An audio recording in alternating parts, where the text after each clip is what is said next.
Hello students, आज हम 12th class Hindi साहित्य के पद्य भाग में थर्ड लेसन रहीम के दोहों का अध्ययन करेंगे। हिंदी साहित्य में रहीम मुस्लिम कवियों में अपना विशेष स्थान रखते हैं। वे मुस्लिम होते हुए भी कृष्ण भक्त थे। रहीम दास जी अकबर के संरक्षण में रहे तथा उनको वहाँ पर मिर्जा खां की उपाधि से अलंकृत किया गया। रहीम के दोहों में हमें जीवन अनुभवों की सहज अभिव्यक्ति मिलती है तथा इनके दोहों के माध्यम से हमें जीवन उपयोगी शिक्षा भी प्राप्त होती है। तो आइए हम देखते हैं। अच्युत चरण तरंगिनी, शिव सिर मालती माल, हरि न बनाओ सुरसरी की जो इंदव भाल। इस दोहे में रहीम दास जी ने मंगलाचरण के रूप में गंगा की स्तुति की है, गंगा के प्रति अपनी आस्था अभिव्यक्त की है। अच्युत अर्थात भगवान विष्णु, चरण तरंगिनी अर्थात चरणों से निकलने वाली गंगा, मालती माल अर्थात मालती की माला, सुरसरी अर्थात गंगा, इंदव भाल अर्थात चंद्रमा है जिनके मस्तक पर अर्थात भगवान शिव। अच्युत चरण तरंगिनी, शिव सिर मालती माल। तो रहीम दास जी कहते हैं कि हे माँ गंगा, अच्युत चरण तरंगिनी भगवान विष्णु के चरणों से निकलने वाली तथा शिव सिर मालती माल भगवान शिव के सिर पर मालती के फूलों की माला के समान सुशोभित होती है। हरि न बनाओ सुरसरी। तो रहीम दास जी कहते हैं कि मुझे जब भी मुक्ति मिले तो आप मुझे देवलोक में हरि मत बनाना, कि जो इंदव भाल मुझे आप शिव बनाना, जिससे कि मैं आपको अपने सिर पर धारण कर सकूं। तो इस दोहे में रहीम दास जी ने गंगा के प्रति अपनी आस्था अभिव्यक्त की है। यहाँ पर हम देखेंगे कि शिव सिर सवर्ण आवृत हो रहा है, मालती माल म वर्ण आवृत हो रहा है। तो इस तरह से यहाँ पर अनुप्रास अलंकार हो जाएगा। अमी पियावत मान बिनु रहीमन मोहिन सुहाय, मान सहित मरिबो भलो जो बिस देय बुलाए। इस दोहे में रहीम दास जी ने मान सम्मान से मरना भी अच्छा बताया है।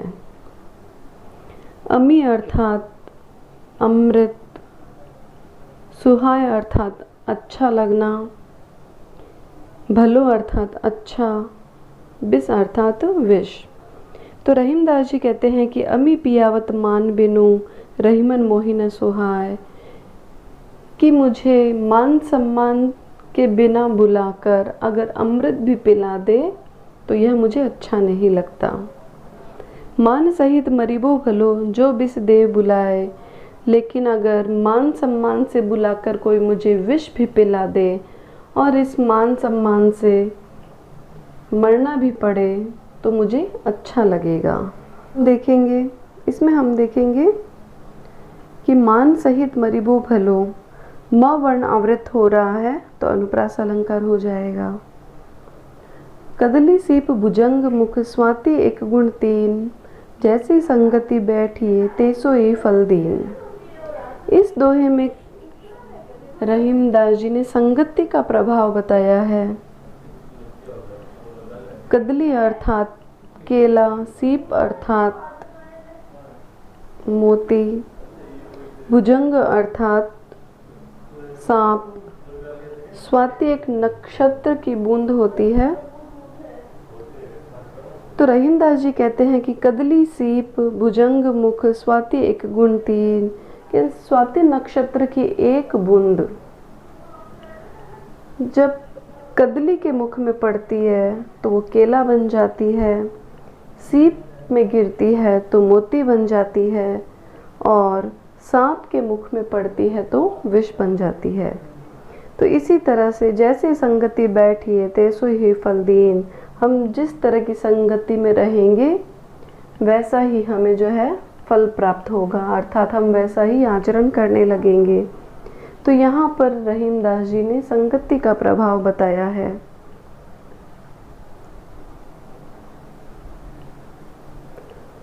यहाँ पर हम देखेंगे कि दृष्टांत अलंकार हो जाएगा, क्योंकि इसमें जो है दृष्टांत के द्वारा, एक कथन के द्वारा जो है संगति के प्रभाव को और अधिक स्पष्ट किया गया है।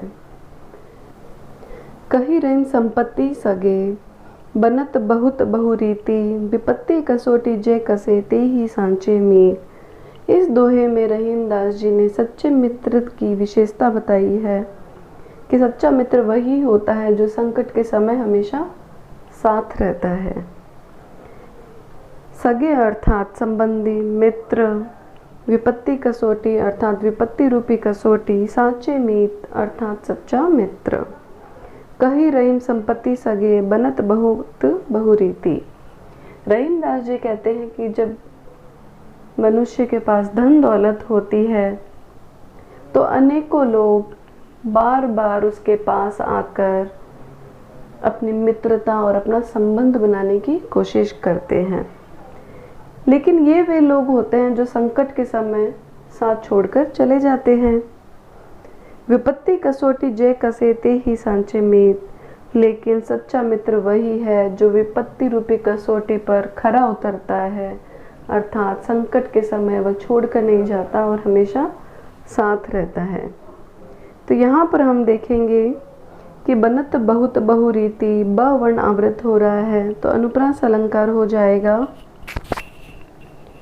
विपत्ति कसौटी अर्थात विपत्ति रूपी कसौटी, तो यहाँ पर रूपक अलंकार हो जाएगा, क्योंकि रूपक अलंकार जहाँ पर उपमेय में उपमान का आरोप किया जाता है, तो यहाँ पर भी विपत्ति कसौटी अर्थात विपत्ति रूपी कसौटी, तो रूपक अलंकार हो जाएगा। काज परे कछु और है, काज सरे कछु और, रहीमन भंवरी के भये नदी सिरावत मोर। यहाँ पर इस दोहे में रहीमदास जी ने मनुष्य की स्वार्थी प्रवृत्ति की ओर हमारा ध्यान आकर्षित किया है कि किस तरह से स्वार्थी मनुष्य जब काम पड़ता है तो बहुत मान सम्मान करता है वो, लेकिन जब काम उसका पूरा हो जाता है, काम निकल जाता है, तो किस तरह से वो उसी से दुर्व्यवहार करने लगता है। काज परे कछु और है, काज सरे कछु और, रहीमन भंवरी के भये नदी सिरावत मोर। काज परे अर्थात काम पड़ने पर, काज सरे अर्थात कार्य पूर्ण होने पर, भंवरी अर्थात विवाह के फेरे, सिरावत अर्थात बहाना, मोर अर्थात मांगलिक कार्य के समय सिर पर धारण करने वाला मुकुट। तो काज परे कछु और है, काज सरे कछु और, तो रहीमदास जी कहते हैं कि जब मनुष्य का किसी से काम पड़ता है तो उस समय उसका उसके साथ व्यवहार कुछ और होता है, वो उसको बहुत मान सम्मान करता है, उसकी चापलूसी करता है, उससे अपना अपनत्व भाव दिखाता है, लेकिन जब उसका उससे काम पूरा हो जाता है तो वह उससे दुर्व्यवहार करने लगता है तथा सामने आने पर भी पहचानता नहीं है। रहीमन भंवरी के भय नदी सिरावत मोर, जैसे विवाह के समय दूल्हे के सिर पर मांगलिक मुकुट धारण किया जाता है, लेकिन जब उसके विवाह के फेरे हो जाते हैं तो उसी मुकुट को निरर्थक मानकर नदी में बहा दिया जाता है। तो इस तरह से इस दोहे में मनुष्य की स्वार्थी प्रवृत्ति की ओर जो है संकेत किया है। यहाँ पर हम देखेंगे कि काज परे कछु और, काज सरे कछु और, का वर्ण आवृत हो रहा है तो अनुप्रास अलंकार हो जाएगा, तथा इसके साथ में ही दृष्टांत अलंकार भी है, क्योंकि अपनी बात को और अधिक स्पष्ट करने के लिए इसमें इससे मिलता जुलता कथन कहा गया है।